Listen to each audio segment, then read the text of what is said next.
Bonjour à toutes et à tous. On va commencer par une brève présentation par rapport à notre client. Aujourd'hui, on va vous présenter, comme disait Stéphane, notre projet et client Kubota. Donc commençons par une brève présentation. Je vais laisser Elise se présenter.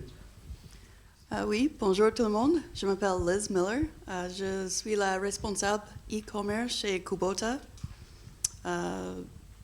Oui. Bonjour tout le monde, Cyril de Sagazan, je suis directeur marketing chez Data Solutions, qui est une agence experte B2B et partenaire Intershop depuis 20 ans maintenant. Très bien. Toufik Boudela, donc je suis directeur Intershop France. Je travaille chez Intershop depuis pratiquement 15 ans. Donc on va commencer par une brève présentation de qui est Intershop pour les gens qui ne connaissent pas Intershop et Data Solutions. Et puis après, on va passer aux questions de la table ronde. Alors pour les gens qui ne connaissent pas Intershop, on existe depuis pratiquement plus de 30 ans, voire même 32 ans.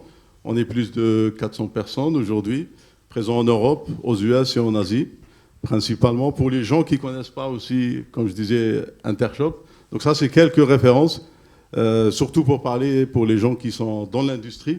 Donc ce qu'on vous montre ici, des clients comme Motul, par exemple, pour les huiles, Atlas Copco pour les turbines. Pour les gens qui connaissent Kubota, donc le tracteur, on est présent aujourd'hui avec Kubota. Et puis tout ce qui est, par exemple, groupe Fayad pour tout ce qui est secteur du bâtiment, par exemple. Quelques études par rapport à Intershop ou les études e-commerce. Qu'est-ce qu'on dit par rapport à Intershop? Surtout l'étude IDC qui classe Intershop parmi les leaders en plateforme e-commerce B2B pour le mid-market. C'est une étude assez récente. Et puis, je vais passer la main à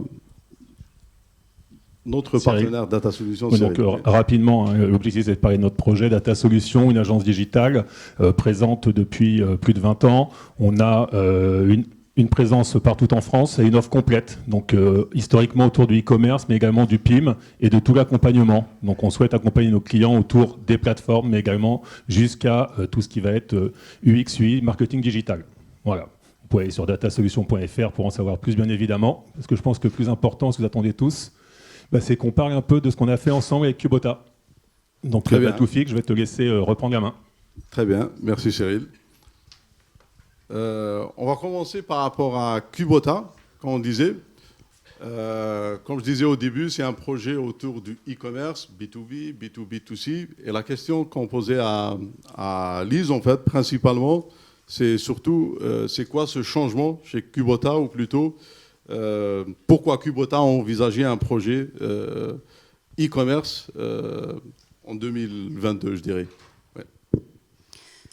Oui, donc avec le Covid, beaucoup de manufacturers ont commencé des plateformes e-commerce. Et pour nous, donc, on parle de dealer first. Et ça représente notre stratégie de business. Aujourd'hui, on a un réseau de concessionnaires qui donne une expérience cliente personnelle avec des experts locaux. Et avec Terraco, on a essayé de faire la même chose en digital. Comme ça, ça fait partie de notre stratégie omnichannel. Donc, si un client achète un produit chez la concession directement ou sur Terraco, il y a un humain derrière pour donner une bonne expérience cliente. Et par rapport à ce choix, Lise, qu'est-ce qui a influencé justement dans les priorités qu'il y a pu y avoir chez Kubota au niveau de la plateforme digitale? Bien sûr, il y a ce site, mais est-ce qu'il y a eu d'autres impacts? Comment ça s'est traduit à ce niveau-là? Donc, oui, pour nous, c'est vraiment de bring the dealer along with us. Donc, ce qu'on a fait pendant toute la conception du projet et aussi le développement, on avait des dealer pilots pour avoir le feedback et aussi pour faire la plateforme pour nos concessionnaires. Donc, on avait un peu la crainte on craignait que nos concessionnaires voyaient Terraco comme une menace. Donc, c'était une façon de de faire la plateforme pour nos concessionnaires et avec nos concessionnaires. Et justement, on parlait de ce changement avec les concessionnaires. Il y avait d'autres défis d'un point de vue organisationnel, voire technique, que vous avez dû prendre en compte chez Kubota?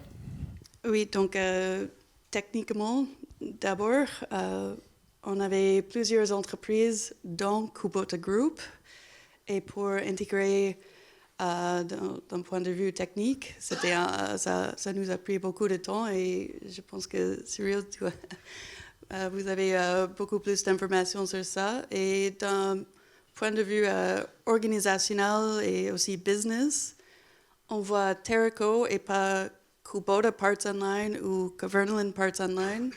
Et c'était notre stratégie de créer une nouvelle marque pour avoir une plateforme pour toute l'entreprise pour vendre des produits en ligne. Et ça nous a pris aussi beaucoup de temps et beaucoup d'efforts pour créer cette nouvelle marque et aussi quand on fait le roll-out aux clients finaux pour faire la communication, le marketing aux clients aussi. Je vais me permettre de compléter ce que dit sur la partie technique parce qu'en tant qu'intégrateur, on a été un petit peu plus impacté. Mais effectivement, il y a plusieurs marques. Il y a une seule plateforme, c'était un souhait, on en reparlera. Et c'est surtout des IT, des écosystèmes complètement différents. C'est-à-dire que d'habitude, quand vous avez plusieurs marques sur la même plateforme, on va changer un CSS, on va changer un logo, on va changer un petit peu d'ergonomie. Là, en fonction de où se connecte le client, si c'est un distributeur, si c'est un client final, tout change, y compris les interfaces. Donc voilà, un très gros challenge un peu technique. On reparlera tout à l'heure sur cet impact-là, mais d'un point de vue vraiment technique, je pense que c'était le plus gros écueil qu'il y a eu à surmonter, parce qu'il y avait ce souhait d'avoir une seule plateforme. Pas avoir une plateforme pour mes dealers, mes revendeurs, une plateforme pour leurs clients. Tout est sur une même plateforme. Vous multipliez ça par un nombre de pays, un nombre de marques et des langues, et des systèmes d'information. Voilà, on arrive à des complexités un petit peu sympa à adresser tout au long de ce projet. Et puis peut-être je rajouterai un point qui est très important, c'est que, comme disait Lise, chez Kubota, il y a plusieurs marques. Donc il y a la marque Kubota, Kverneland, Vicon par exemple, pour la vente de pièces détachées. Mais il y a aussi de la vente de logiciels, parce qu'il y a la vente de logiciels pour le matériel Kubota, Vicon. Donc déjà, ce n'est pas la même expérience utilisateur entre vendre de la pièce détachée ou du logiciel. Donc comment intégrer les deux? Puis il y a l'aspect internationalisation. Et puis comme on a plusieurs marques, il y a plusieurs systèmes d'information derrière. Et les business models. Donc il y a le B2B, donc Kubota, Kverneland et Vicon pour les concessionnaires donc les dealers en fait. C'est pour ça qu'on disait dealer first. Et puis il y a les clients des concessionnaires. C'est du B2B2C ou du B2B2B. Donc ça c'est une chose qui est très importante.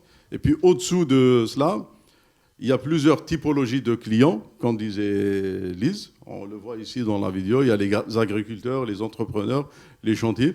Et donc, ce n'est pas les mêmes catalogues et les mêmes produits. Puis chaque client, il peut avoir ce qu'on appelle son parc de machines.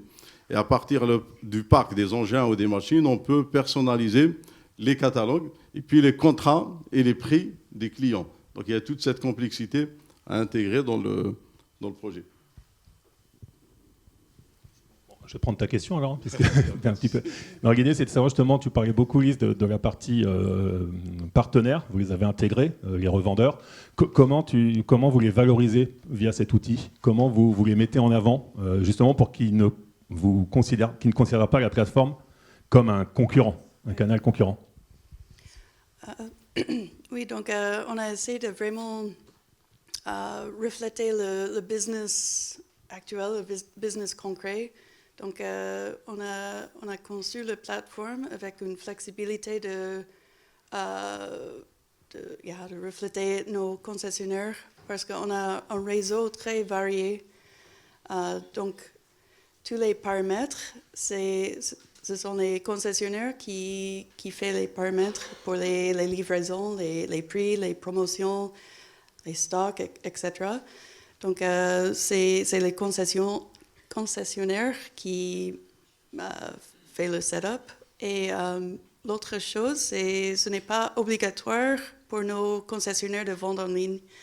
Donc, on sait bien que dans notre industrie très traditionnelle, tout le monde n'est pas prêt à vendre en ligne. Donc, c'est l'autre chose. On met des outils en place pour nos concessionnaires, pour nos revendeurs, et c'est à eux de prendre le relais.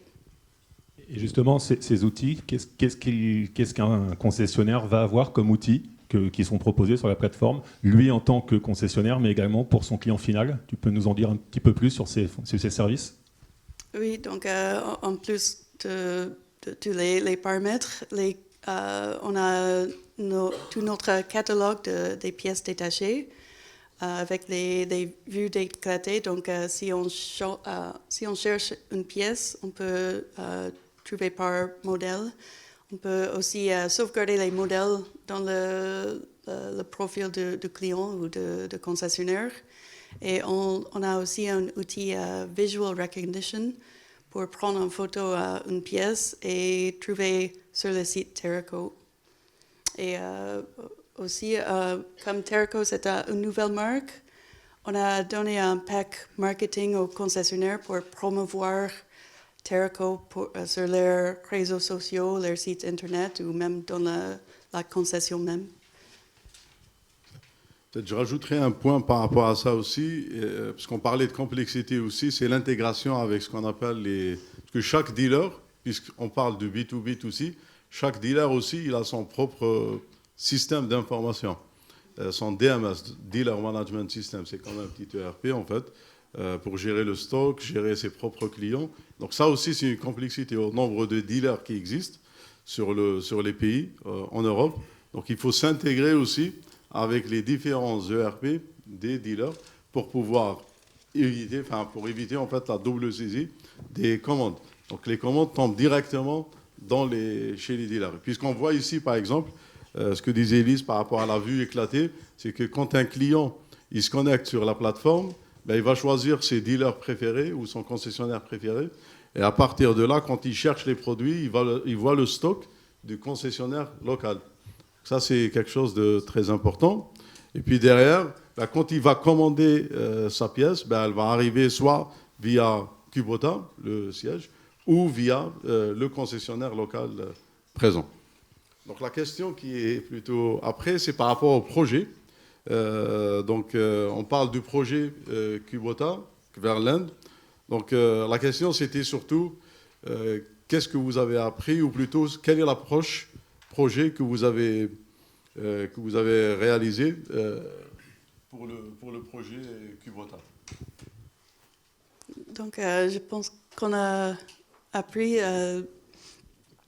le succès d'une plateforme e-commerce. Ça ne dépend pas que seulement sur la technologie, même si la technologie c'est très important, mais c'est aussi les gens, les personnes qui donnent le succès. Donc nous avons dû convaincre et aussi avoir tout le monde dans l'entreprise avec nous. Donc ça a commencé avec nos équipes de vente, les équipes de support.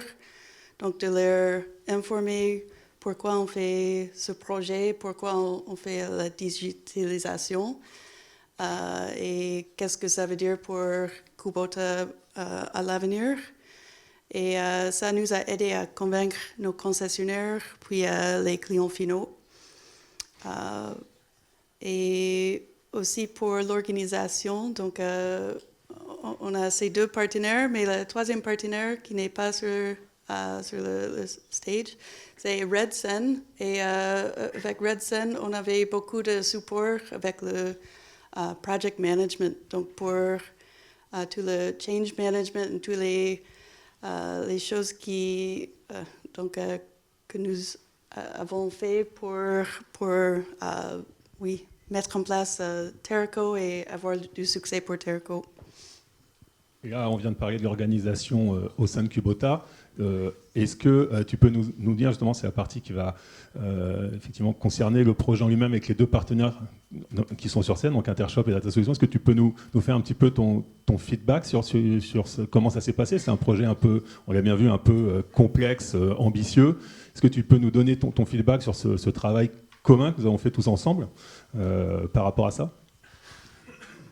Oui, donc nous sommes des experts des machines, des pièces détachées par e-commerce. Donc on a cherché des experts à l'externe pour nous aider à créer ce site. Donc c'était le premier choix de ne pas recruter tout le monde à l'interne, mais d'avoir des partenaires. Donc ça fait 4 ans qu'on travaille ensemble. Donc oui, donc pour moi, ça marche très bien. Yeah. Moi, je vais compléter ma partie en tant qu'intégrateur, justement. Je pense que c'est important aussi de le partager. Effectivement, chez Data Solutions, nous, ce qui nous a fait grandir et ce qu'on a dû prendre un petit peu de temps à faire, c'est qu'on a appris à travailler avec un groupe japonais, voilà, qui a des process de décision un peu compliqués, des choses qu'il faut commencer à intégrer. Donc, vous essayez de faire de l'agile avec un groupe japonais, c'est pas forcément ce qu'il y a de plus simple. Donc, effectivement, il y a un petit démarrage un petit peu compliqué. Le premier site a mis un peu de temps à sortir. Mais voilà, le temps que tout le monde, quand je dis tout le monde, c'est les équipes Data Solutions, les équipes projets qui contribuaient, se mettent un peu à la page. Je vous rassure, ils n'ont pas appris le japonais, mais voilà, se mettre un petit peu à la page des process globaux. Donc ça, c'est vraiment la partie sur laquelle nous, on a vraiment le plus appris. Et bon, puis maintenant, ça y est, les déploiements suivants ont été beaucoup plus simples. Et l'autre partie vraiment importante et structurante pour nous, intégrateurs, ça a été toute cette problématique technique. Comme j'ai dit tout à l'heure, vous changez de société, vous changez de système d'informatique à la volée, en fonction de comment vous vous connectez. Donc, ce sont des éléments, voilà, techniquement, il faut effectivement avoir de l'expertise pour pouvoir bien connaître la plateforme. On a beaucoup travaillé également avec l'éditeur pour valider aussi ses choix techniques, parce qu'à un moment donné, il faut la petite caution de l'éditeur, évidemment. Donc, ça a été un travail de fond, un petit peu complexe. Il a fallu aussi faire... si vous vous rappelez bien, plusieurs marques, plusieurs pays, plusieurs clientèles, tout le monde doit converger ensemble vers une ergonomie commune. Sinon, ça ne marchera pas. Donc, quand ils vont se connecter, à un moment donné, il faut qu'il y ait un canevas commun d'un point de vue ergonomie, que vous soyez concessionnaire ou client final. Voilà, le plus compliqué, ça a vraiment été d'arriver à faire converger tout le monde vers ces actions, on va dire, un peu communes, ces objectifs communs. Et puis, derrière, c'est de la technique, des développeurs, et puis de mettre en place tout ce qu'il y a à mettre en place dans un projet de cette envergure. Mais voilà, on va dire plutôt côté Data Solutions, c'était ce petit démarrage de se mettre vraiment tous en mode projet. Mais bon, voilà, maintenant, les futurs déploiements, enfin les déploiements qui sont en cours, ont été beaucoup plus rapides, vu qu'on se connaît très bien. Alors, la question qu'on voulait vous poser aussi, Lise, c'est quoi les prochaines étapes par rapport à votre projet et par rapport à Terraco? Oui, donc d'abord, on est vraiment au tout début. Donc, on n'a pas encore AI ou des autres outils très sexy dans la plateforme, mais pour nous, c'est d'avoir une plateforme, la fondation finie, et comme ça, on peut ajouter des autres choses, donc AI et des autres outils pour aider les clients à trouver la bonne pièce. Donc, c'est des choses qu'on visionne d'ajouter, mais d'abord, il faut convaincre nos concessionnaires et avoir les clients sur le site. Merci Lise. Alors, quand on parle d'IA, forcément, nous, éditeurs Intershop, on est en train de travailler avec Kubota aussi sur ce qu'on appelle un POC, en fait, un POC, Proof of Concept, autour de cette problématique de pièces détachées. Comment aider le client pour trouver plus facilement son produit ou sa pièce détachée. Ça, c'est une chose qui est très importante. C'est que, comme on fait aussi, parce que peut-être Lise l'a expliqué au début, c'est que les fiches produits aujourd'hui ne sont pas très, très bien remplies.